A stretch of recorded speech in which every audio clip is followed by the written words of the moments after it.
মোবাইলে স্টোর করা ভিডিওগুলোর মধ্যে এটি অন্যতম। হ্যালো এভরিওয়ান, হোপস সবাই অনেক ভালো আছো।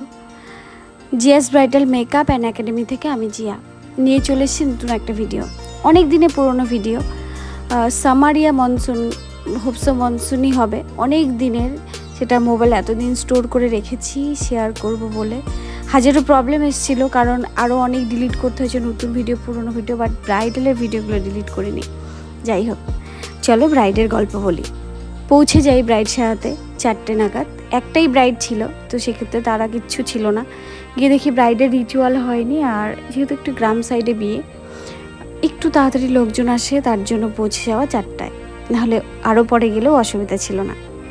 যাই হোক, আমার নতুন স্টুডেন্ট ছিল ওখানে, প্রিয়াঙ্কা, স্নেহা, ওরা আমাকে ভীষণ ভালো অ্যাসিস্ট করেছিল।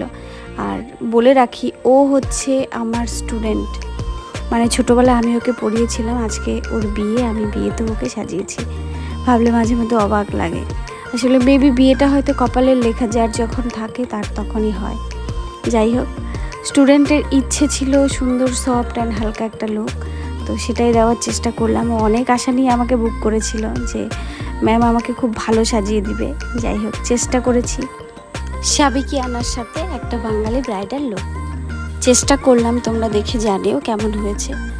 আর আমার এই ছোটো ছোটো ভিডিও বা বড় ভিডিও যদি তোমাদের ভালো লাগে, তাহলে অবশ্যই আমার পেজটাকে ফলো করে দিও, লাইক করে দিও, একটা কমেন্ট করে দিও। তোমাদের একটা কমেন্ট কত কিছু যে বলে বোঝাতে পারবো না।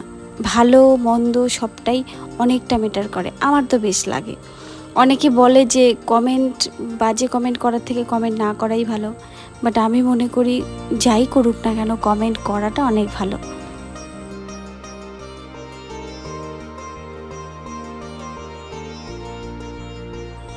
যাই হোক, ব্রাইড অলমোস্ট ডান। আর আমাকে এখানে ভিডিও করে দিয়েছিল প্রিয়াঙ্কা, যেহেতু আমাকে অ্যাসিস্ট করছিল, তো ভিডিওর দায়িত্বটা ওকেই দেওয়া ছিল।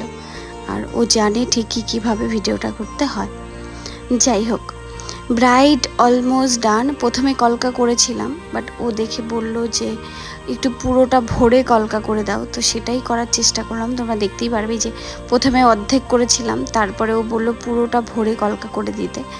তো ক্লায়েন্টের ইচ্ছে বিশাল মাইনে রাখে আমার কাছে, তো আমি চাই পুরোটা ওদের মনের মতোই সাজগোজটা হোক। আর আমি খুব ন্যাচারাল মেকআপটাই পছন্দ করি, খুব বেশি সাদাটা পছন্দ করি না। তো তোমরা দেখে জানি ওকে কেমন লাগছে ফাইনাল লুকে। সামনে থেকে অনেক বেশি বৃষ্টি লাগছিল, আমি কতটা বোঝাতে পারছি ক্যামেরাতে বলতে পারবো না। আর এখনও পর্যন্ত মেকআপটা অতটা বসেনি। এই মেকআপটা আরও কিছুক্ষণ সময় যাওয়ার পরে বসেছিল, যেহেতু ইনভাইট ছিল ওর বাড়িতে। তো আমি পরে যখন গিয়ে দেখি, তখন দেখলাম পুরো মেকআপ বসে ভীষণ মিষ্টি একটা লুক হয়েছিল। আর যেখানে বসেছিল ওখানে লাইট ছিল অনেক বেশি, খুব ভালো লাগছিল। যাই হোক, আজকের জন্য এইটুকু। নেক্সট আবার নিয়ে আসবো নতুন।